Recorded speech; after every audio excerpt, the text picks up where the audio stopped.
عزیز طلبہ و طالبات، فروغ فاؤنڈیشن آن لائن اسکول کے ذریعے یکساں نصاب کے مطابق تعلیم حاصل کریں۔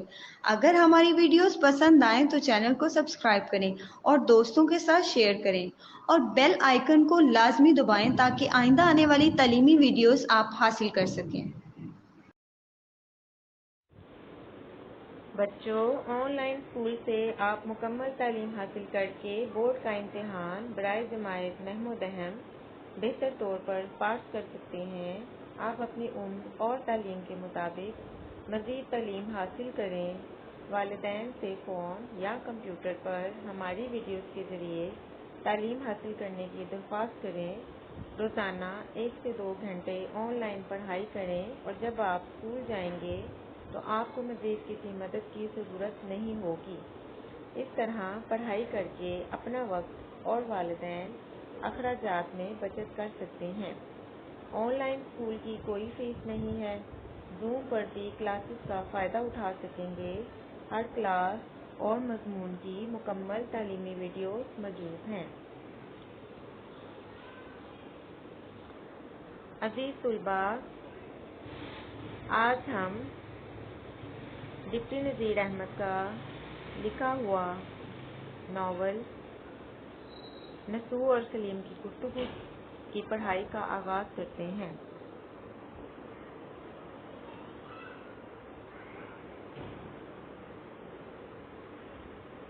آج تو میاں بیوی میں قول و قرار ہوا۔ اگلے دن چھوٹا بیٹا سلیم ابھی سو کر نہیں اٹھا تھا کہ بیدارہ نے آ جگایا۔ صاحبزادے اٹھیے، والا خانہ میں میاں بلاتے ہیں۔ بیدارہ نے سلیم کو آ کر جگایا کہ بڑے میاں بلاتے ہیں۔ بڑے میاں کا نام نسو ہے۔ سلیم کی عمر اس وقت کچھ کم 10 برس کی تھی۔ سلیم نے جو طلب کی خبر سنی گھبرا کر اٹھ کھڑا ہوا۔ طلب کی خبر سنی سے مراد یہ ہے کہ جب اسے پتہ چلا کہ میرے والد صاحب نے مجھے بلایا ہے، چونکہ اپنے ابا جان سے وہ بہت زیادہ ڈرتا تھا، لہذا وہ گھبرا کر اٹھ بیٹھا اور جلدی سے ہاتھ منہ دھو کر ماں سے آ کر پوچھنے لگا، اماں جان، تم کو معلوم ہے کہ ابا جان نے کیوں بلایا ہے؟ ماں کہتی ہے، مجھ کو کچھ خبر نہیں۔ سلیم، کچھ خفا تو نہیں ہے، یعنی وہ مجھ سے کچھ ناراض تو نہیں ہے؟ ماں، ابھی تو کوٹھے پر سے نہیں اترے۔ یعنی کوٹھے پر سے مراد یہ ہے کہ جو بالائی خانہ ہے، بالا خانہ ہے، جو ان کے گھر کا دوسرا اوپر والا پورشن ہے، وہاں سے ابھی نسو صاحب نیچے نہیں آئے۔ بیدارہ، تجھ کو کچھ معلوم ہے؟ سلیم اب کہتا ہے کہ بیدارہ تو بتا، تجھے کچھ معلوم ہے کہ میرے ابا جان نے مجھے کیوں بلایا ہے؟ بیدارہ کہتی ہے، میاں میں اوپر لوٹا لینے گئی تھی، میاں اکیلے بیٹھے ہوئے کتاب پڑھ رہے تھے، میں آنے لگی تو میاں نے آپ کا نام لیا اور کہا کہ ان کو بھیج دیجیے۔ بیدارہ اپنی صفائی میں یہ کہتی ہے۔ سلیم، صورت سے کچھ غصہ تو نہیں معلوم ہوتا تھا؟ یعنی میرے والد صاحب جو نسو ہیں وہ کہیں ناراض تو نہیں ہے، غصے میں تو نہیں ہے؟ بیدارہ، نہیں تو۔ سلیم، تو اماں جان ذرا تم بھی میرے ساتھ چلو۔ اب چونکہ سلیم ڈر رہا ہے تو لہٰذا اپنی ماں کو بھی ساتھ لے کر جانا چاہتا ہے۔ ماں، میری گود میں لڑکی سوتی ہے، تم اتنا ڈرتے کیوں ہو، جاتے کیوں نہیں؟ ماں یہ بتاتی ہے کہ میری گود میں چھوٹی بچی سو رہی ہے، تم سے خود ہی چلے جاؤ۔ سلیم، کچھ پوچھیں گے؟ یعنی کوئی سوال وغیرہ کریں گے مجھ سے؟ ماں، جو کچھ بھی پوچھیں گے تم اس کا معقول طور پر جواب دینا، یعنی جو تم سے پوچھا جائے گا اس کا سیدھا سیدھا جواب دے دینا۔ غرض سلیم ڈرتا ڈرتا اوپر گیا اور سلام کر کے الگ جا کھڑا ہوا۔ باپ نے پیار سے بلا کر پاس بٹھا لیا اور پوچھا۔ باپ کہتا ہے، کیوں صاحب آج مدرسے نہیں گئے؟ بیٹا، جی بس جاتا ہوں، ابھی کوئی گھنٹے بھر کی دیر ہے۔ باپ، تم اپنے ابا جان کے ساتھ مدرسے جاتے ہو یا تم اپنے بھائی جان کے ساتھ مدرسے جاتے ہو یا الگ؟ بیٹا، کبھی کبھار بھائی جان کے ساتھ چلا جاتا ہوں، ورنہ اکیلا جاتا ہوں۔ باپ، کیوں؟ بیٹا، اگلے مہینے امتحان ہونے والا ہے، چھوٹے بھائی جان اسی کے واسطے تیاری کر رہے ہیں، صبح سویرے ہم جماعت سے یہاں چلے جاتے ہیں، وہاں ان کو دیر ہو جاتی ہے تو پھر گھر بھی نہیں آتے۔ میں جاتا ہوں تو مدرسے میں انہیں پاتا ہوں۔ باپ: کیا اپنے گھر میں جگہ نہیں ہے کہ دوسروں کے یہاں جاتے ہیں؟ بیٹا: جگہ تو بہت ہے، مگر وہ کہتے ہیں کہ یہاں بڑے بھائی جان کے پاس ہر وقت گنجفہ اور شطرنج ہوا کرتا ہے، اطمینان سے پڑھنا نہیں ہو سکتا۔ گنجفہ تاش کے پتوں سے کھیلے جانے والی کھیل، اور شطرنج آپ کو پتہ ہے یہ بھی ایک قسم کا کھیل ہے۔ باپ کہتا ہے تم بھی شطرنج کھیلنی جانتے ہو؟ اب وہ اپنے بیٹے سے پوچھ رہا ہے کیا تمہیں شطرنج کھیلنی آتی ہے بیٹا؟ مہرے پہچانتا ہوں، چالیں جانتا ہوں، مگر کبھی خود کھیلنے کا اتفاق نہیں ہوا۔ باپ: مگر زیادہ دنوں تک دیکھتے دیکھتے یقین ہے کہ تم بھی کھیلنے لگو گے۔ بیٹا: شاید مجھ کو عمر بھر بھی شطرنج کھیلنی نہ آئے گی۔ باپ: کیوں؟ کیا ایسی مشکل ہے؟ بیٹا: مشکل ہو یا نہ ہو، میرا جی ہی نہیں لگتا، یعنی میرا دل ہی نہیں کرتا شطرنج کھیلنے کو۔ باپ: سبب، یعنی اس بات کی کیا وجہ ہے؟ بیٹا کہتا ہے کہ میں پسند نہیں کرتا۔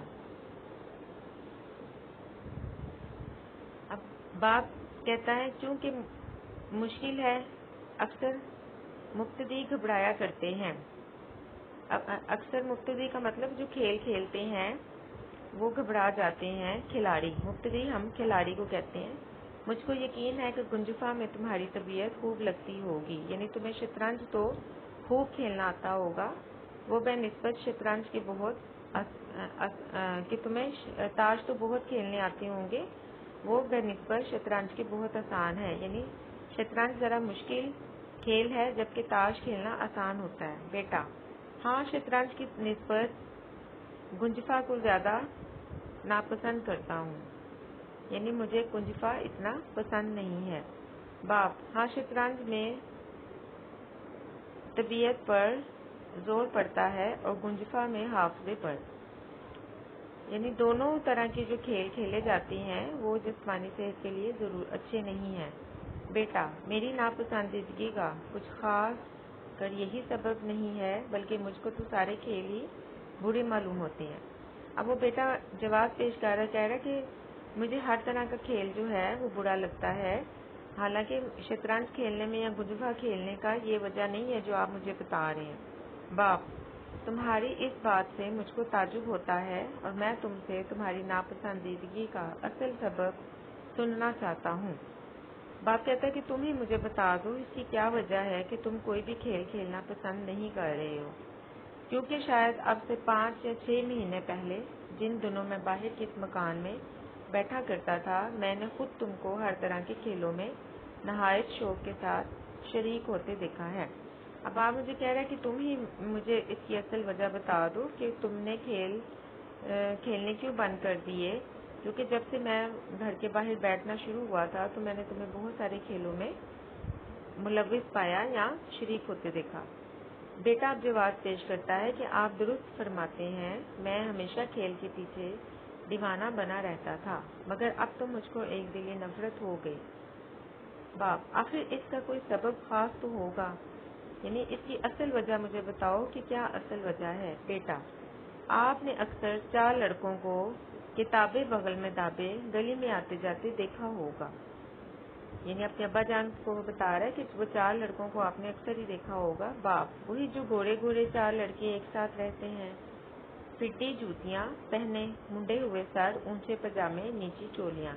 پھٹی جوتیوں کا مطلب ہے ایڑی والی جوتی، منڈے ہوئے سر یعنی ان کی جو بال ہیں وہ بہت زیادہ بڑے نہیں ہیں، چھوٹے چھوٹے سے بال کٹے ہوئے ہیں، اور ان کے پاجامے جو ہیں پائنچے وہ پاؤں سے اونچے ہوتے ہیں، اور نیچی چولیاں، اور ان کی جو پاجامے ہیں وہ ٹخنوں سے نیچے ہوتے ہیں، ان کی جو قمیضیں ہیں وہ لمبی ہوتی ہیں اور پاجامے اونچے ہوتے ہیں۔ ہاں بیٹا: ہاں جناب، وہی 4 لڑکے۔ باپ: پھر؟ بیٹا: بھلا آپ نے کبھی ان کو کسی قسم کی شرارت کرتے بھی دیکھا ہے؟ باپ: کبھی نہیں جناب، کچھ عجب عادت ان لڑکوں کی ہے، راہ چلتے ہیں تو گردن نیچے کیے ہوئے۔ اب جو سلیم ہے وہ اپنے باپ کو ان چاروں لڑکوں کی عادت بتا رہا ہے کہ جب وہ چلتے ہیں تو ان کی گردن جو ہے وہ جھکی ہوئی ہوتی ہے، اپنے سے بڑا مل جائے، جان پہچان ہو یا نہ ہو، ان کو سلام کر لینا ضرور۔ یعنی کوئی بھی ایسا شخص جو اپنے سے بڑا ہے اور جس کی جان ہے یا نہ پہچان ہے لیکن اس کو بھی سلام کر لیتے ہیں۔ کئی برس سے اس محلے میں رہتے ہیں مگر کانوں کار خبر نہیں ہے۔ محلے میں کوڑیوں لڑکے بھرے پڑے ہیں، یعنی کانوں کان کسی کو بھی خبر نہیں ہے، جبکہ محلے میں ڈھیروں لڑکے موجود ہیں، لیکن ان کو کسی سے کچھ واسطہ نہیں۔ آپس میں اوپر تلے کے چاروں بھائی ہیں، نہ کبھی لڑتے، نہ کبھی جھگڑتے، نہ گالی بکتے، نہ قسم کھاتے، نہ جھوٹ بولتے، نہ کسی کو چھیڑتے، نہ کسی پر آوازہ کرتے، یعنی کسی طرح کی کوئی آواز آج تک انہوں نے کسی پر نہیں کرتی۔ اوپر تلے کے چار بھائی ہیں، اس کا مطلب ہے کہ ان کی عمروں میں تھوڑا ہی فرق ہے۔ ہمارے ہی مدرسے میں پڑھتے ہیں، وہاں بھی ان کا یہی حال ہے، یعنی جس مدرسے میں پڑھنے جاتا ہوں وہیں پر وہ بھی پڑھتے ہیں۔ کبھی کسی نے ان کی جھوٹی شکایت بھی تو نہیں کی، یعنی آج تک کبھی ان کی کوئی شکایت نہیں آئی۔ 1:30 بجے 1 گھنٹے کی چھٹی ہوا کرتی ہے، لڑکے کھیل کود میں لگ جاتے ہیں، یعنی جب 1:30 بجے چھٹی ہوتی ہے تو تمام لڑکے کھیل کود میں لگ جاتے ہیں، کھیلنا شروع کر دیتے ہیں۔ یہ چاروں بھائی ایک پاس کی مسجد میں نماز پڑھنے چلے جاتے ہیں، یعنی اسکول کے یا مدرسے کے دوسرے لڑکے جو کھیلنے میں لگ جاتے ہیں، مگر یہ چاروں بھائیوں کی عادت ہے کہ وہ پاس کی مسجد میں نماز پڑھنے کے لیے روانہ ہو جاتے ہیں۔ باپ کہتا ہے، بھلا پھر بیٹا، منجلا لڑکا میرا ہم جماعت ہے۔ منجلے لڑکے سے مراد درمیانہ۔ ایک دن میرا آموختہ یاد نہ تھا، یعنی ایک دن مجھے میرا سبق یاد نہیں تھا۔ مولوی صاحب نہایت ناخوش ہوئے اور اس کی طرف اشارہ کر کے مجھ سے فرمایا کہ کمبخت گھر سے گھر ملا ہے، یعنی تمہارا یہ ہمسایہ ہے اور اسی کے پاس جا کر یاد کر لیا کر۔ اگر تم نے خود سے سبق یاد نہیں کرنا تو اسی کے پاس چلے جایا کرو اور سبق یاد کر لیا کرو۔ میں نے جو پوچھا، کیوں صاحب یاد کرا دیا کرو گے، یعنی میں نے جب ان سے پوچھا کہ کیا آپ مجھے سبق یاد کرا دیا کرو گے تو کہا، بے سر و چشم، یعنی سر آنکھوں پر۔ غرض میں اگلے دن ان کے گھر گیا، آواز دی، انہوں نے مجھ کو اندر بلا لیا۔ دیکھا کہ ایک بہت بوڑھی سی عورت تخت پر جائے نماز بچھائے قبلہ رو بیٹھی ہوئی کچھ پڑھ رہی ہے۔ یعنی ان چاروں لڑکوں کے گھر جب سلیم کو جانے کا اتفاق ہوا تو انہوں نے سلام کیا اور دیکھا کہ انہوں نے وہاں پہ آواز دی، ان لڑکوں نے اندر بلا لیا تو اس نے دیکھا کہ بوڑھی سی عورت جو ہے وہ تخت پر جائے نماز بچھا کر قبلے کی طرف منہ کر کے کچھ پڑھ رہی ہے۔ وہ ان لڑکوں کی نانی ہے، لوگ ان کو حضرت بھی کہتے ہیں۔ میں سیدھا سامنے دالان میں اپنے ہم جماعت کے پاس جا بیٹھا۔ یہ جو بوڑھی سی عورت تھی ان چاروں بھائیوں کی نانی تھی اور وہ تمام لوگ جو ہیں وہ انہیں حضرت بھی کہتے ہیں۔ میں بھی ان کے سامنے اپنے دوستوں کے ساتھ جا کر بیٹھ گیا۔ جب حضرت بھی اپنے پڑھنے سے فارغ ہوئیں تو انہوں نے مجھ سے کہا کہ بیٹا، گو تم نے مجھ کو سلام نہیں کیا، لیکن ضرور کہ میں تم کو دعا دوں، جیتے رہو، عمر دراز، خدا نیک ہدایت دے۔ نہیں، بے شک تم نے مجھے سلام نہیں کیا، لیکن میرا یہ کام ہے کہ میں تجھے بھی دعا دوں۔ اور وہ پھر ان کی جو نانی اماں ہے لڑکوں کی، وہ ان کو لمبی عمر کی اور نیک ہدایت کی دعا دیتی ہیں۔ ان کا یہ کہنا تھا کہ میں غیرت کے مارے زمین میں گڑ گیا۔ جب انہوں نے مجھے یہ بات کہی کہ تم نے مجھے سلام نہیں کیا تو مجھے بہت ہی زیادہ شرمندگی کا سامنا کرنا پڑا اور فوراً میں نے اٹھ کر نہایت ادب کے ساتھ سلام کیا۔ تب حضرت بھی نے فرمایا، بیٹا برا مت ماننا، یہ بھلے مانسوں کا دستور ہے کہ اپنے سے جو بڑا ہوتا ہے اس کو سلام کر لیا کرتے ہیں۔ حضرت بھی فرماتی ہیں کہ بیٹا میری بات کا برا مت ماننا، شریف لوگوں کا یہ طریقہ ہوتا ہے کہ وہ جو بھی بڑا مل جائے اس کو سلام کرتے ہیں، اور میں تم کو نہ ٹوکتی، لیکن چونکہ تم میرے بچوں کے ساتھ اٹھتے بیٹھتے ہو اس سبق سے مجھ کو جتا دینا ضروری تھا، چونکہ تمہارا تعلق میرے بچوں کے ساتھ ہے، ورنہ تو میں تمہیں کبھی بھی نہیں ٹوکتی، اور تم چونکہ میرے بچوں کے دوست ہو، ان کے ساتھ اٹھتے بیٹھتے ہو، اس لیے میں نے بہتر جانا کہ تمہیں سمجھا دیا جائے۔